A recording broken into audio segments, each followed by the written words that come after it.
और समझिएगा। टॉपिक का नाम है सेल यानी कि कोशिका। इसको कैसे लगाओ भाई? पीडीएफ ये तो मैं ना भेजा हूं।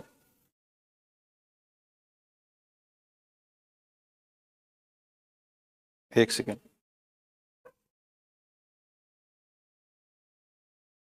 अच्छा, पीपीटीएक्स में लगा दिए हो, इसको पीडीएफ में कन्वर्ट करके लगाओ।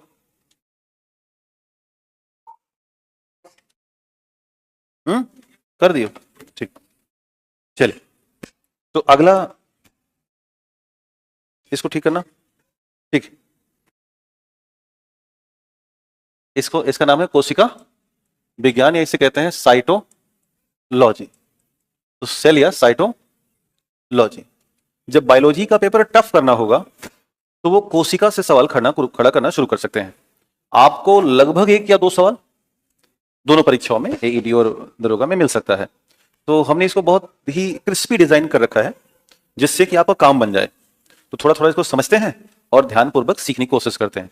ध्यान देना, कोशिका में 70 से 90% पानी है, 10 से 15% प्रोटीन है, 5 से 7% न्यूक्लिक एसिड है, बाकी कार्बोहाइड्रेट लिपिड 2 से 3% होता है, और 1% में थोड़ा सा कुछ आयन होते हैं जो इसकी रचना को पूरा करते हैं। यानी अगर इसके हम परसेंटेज को देखें तो सबसे ज्यादा मात्रा में पानी, फिर क्या है 10 से 15 प्रोटीन, और फिर क्या है न्यूक्लिक एसिड। तो एग्जाम में ये क्रम आपसे पूछा जा सकता है कि कोशिका की रचना किससे हुई है।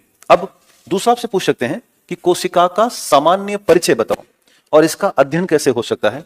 तो अगर हम इसके सामान्य परिचय की चर्चा करें तो सबसे बड़ी बात यह है कि कोशिका शरीर की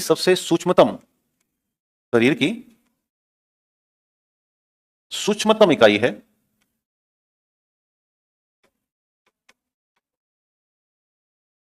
और इसे केवल सूक्ष्मतम इकाई ही नहीं कहते बल्कि इसको क्रियात्मक